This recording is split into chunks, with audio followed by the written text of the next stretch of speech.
Welcome to my YouTube channel. Today my topic of discussion is a sonnet by John Keats on first looking into Chapman's Homer. You all know about John Keats. John Keats was a romantic poet. He was born in 1795 and had a premature death in 1821. He just lived for 26 years and had a very painful and tragic life. But in this brief span of his poetic creativity, he composed a large number of poems, sonnets, epics, and that have made him immortal in the world language. The sonnet under discussion was first written in October 1816 and it was published in The Examiner, a periodical published by Leigh Hunt, who is considered a chief patron of Keats. And this poem again came out in a collection published by Keats in 1817 named Poems. And this poem was one of the notable one in the early creation of the poet. And this poem deals with a book. This poem is about a book.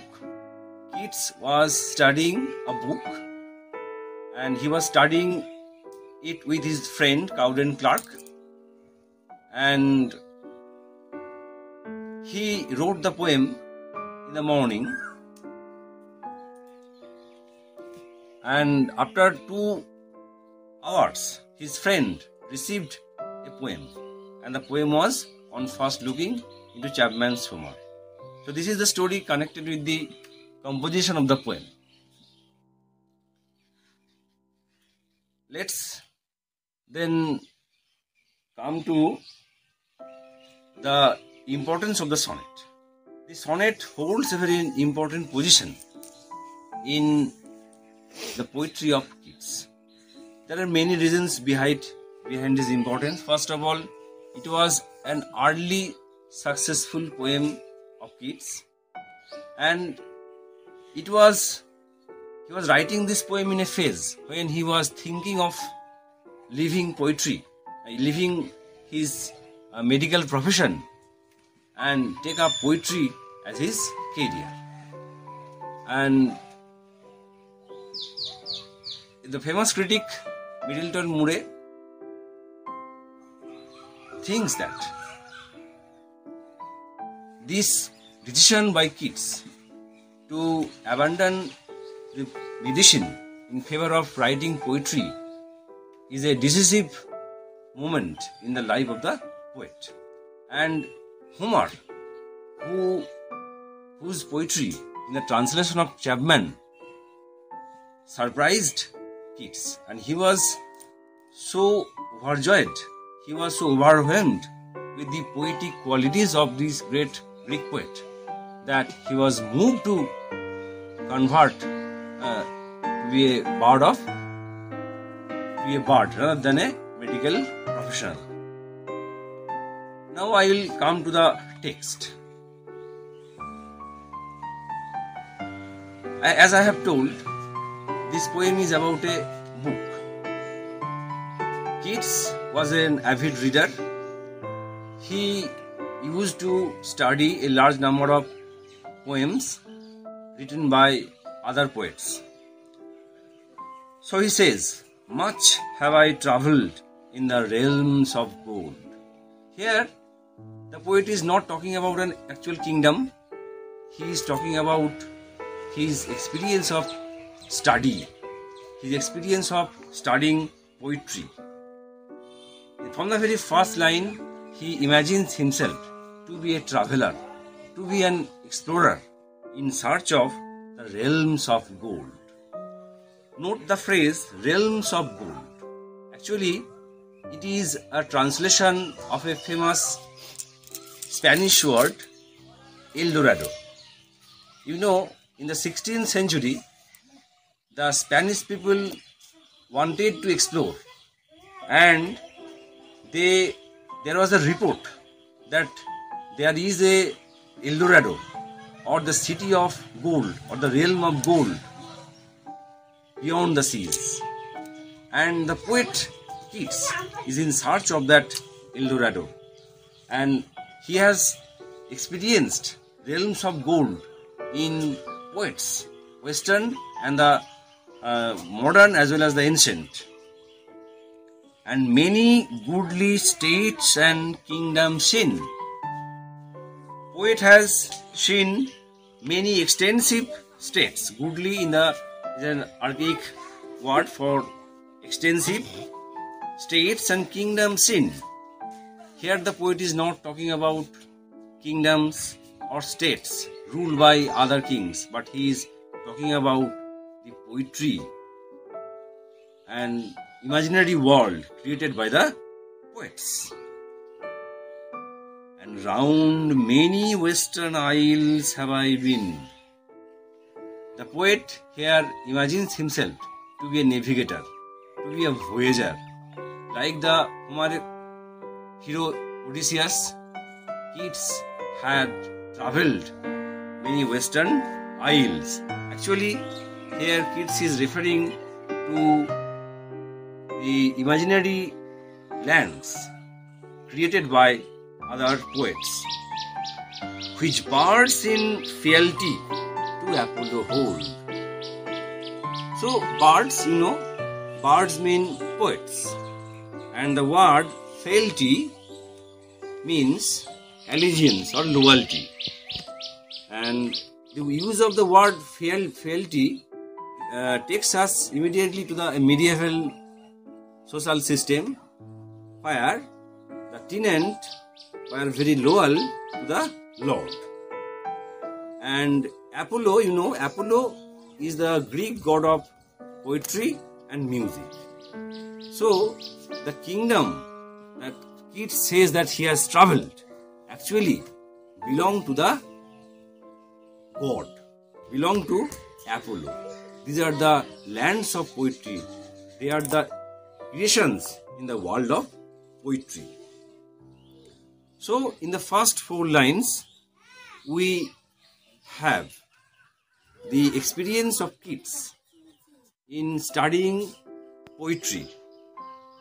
And in studying poetry before he comes to know about the real charm of the Greek tragedian, Greek poet Homer. Of the one wide expanse had I been told. The poet had rumors, the poet had reports that there is a land which the deep-delved Homer ruled as his demons, which was ruled by Homer. Homer, as I have told, is an ancient Greek poet who wrote the 2 famous epics, the Iliad and the Odyssey, and he wrote these epics around 150 or 850 BC. Now, deep-browed Homer, deep-browed refers to the depth of the poet, the intelligence and qualities of the poet. So, poet has heard about the fame of Homer, but he had not actually read the poetry of Homer. Yet did I never breathe its pure serene, till I heard Chapman speak out loud and low. The poet had heard about the fame of Homer. He had come to know about the poetic accomplishment of the great epic poet.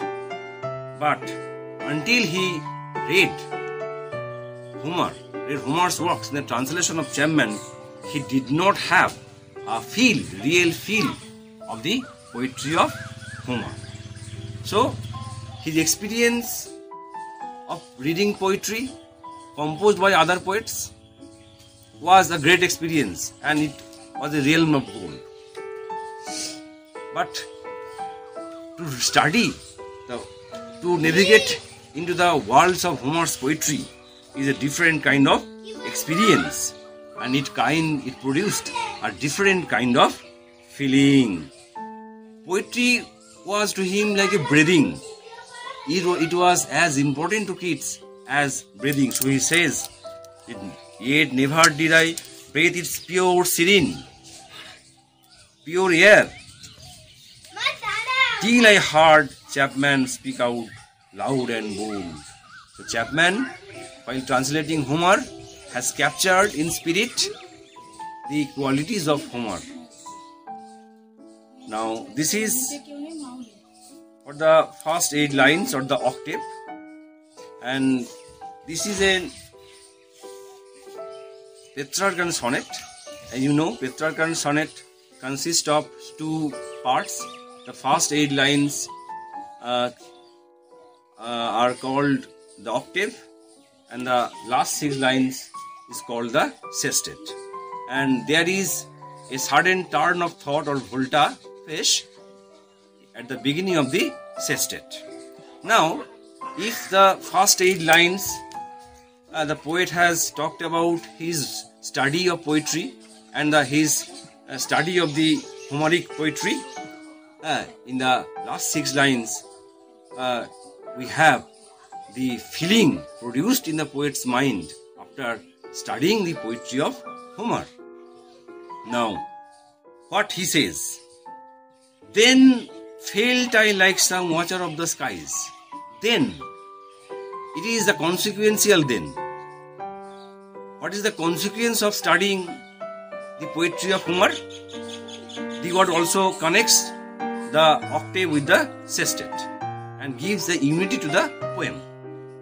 Then felt I like some watcher of the skies. Now, the study of Homer's poetry, discovery of the poetic accomplishments of Homer, has made the poet feel like an astronomer who has discovered a new planet. An astronomer who looks up into the skies in search of finding out some unknown planets using the telescope, and whenever he comes to see a new planet, his heart is filled with great excitement and joy, and Kit feels a similar experience, a similar excitement and joy at the discovery of the Homeric poetry. Then again, he goes on to express his feeling in the next line. When a new planet swims into his ken, ken means in his view, ken means range of sight. Or, like stout cottage, when with eagle eyes he stared at the Pacific. Or, he was like a Spanish conquistador, cottage, who discovered the Pacific. The poet is here again identifying himself with the Spanish explorer of the 16th century, Cortez. But student, you should know, actually historically this is not correct. It was not Cortez, but a person named Vasco da Balboa who discovered the Pacific. So here is a blemish, a slight blemish in a good poem. And he stared at the Pacific. So Balboa, he went up a mountain in the Isthmus of Darien in Panama, and he found the Pacific Ocean. And his wonder and his excitement at the discovery of the new land is similar to the discovery of a new Homeric world. The discovery of the poetic gifts of Homer, or the nature of poetry. And all his men looked at each other with wild surmise. And Cotage had with him many companions, and his companions took part in the same exploration. They also were surprised. They also had an overwhelming sense when they found the Pacific and the possibilities of finding new lands. Silent upon a peak in Darien, those people, those companions of Cotage or Balboa, they were silent.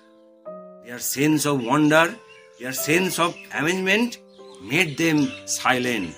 The word silent here speaks a volume about the excitement, the joy at the discovery of a new land upon a peak in Darien. So Darien is the old name of the Panama.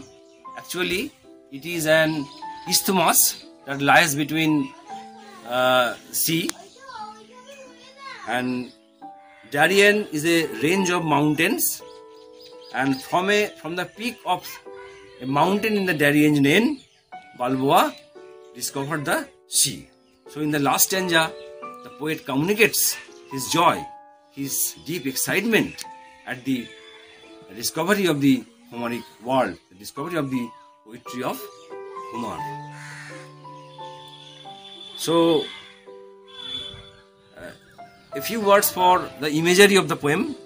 So the poem is famous for the use of the imagery of discovery and exploration. From the very first line, he imagined to be a traveler, and at the last line, he also is a traveler. He also is an explorer, a Cotage or Balboa. And this image gives a special unity to the poem. And this poem is one of the finest sonnet, or the greatest poem in the poetry of John Keats. Thank you all my friends. Thank you.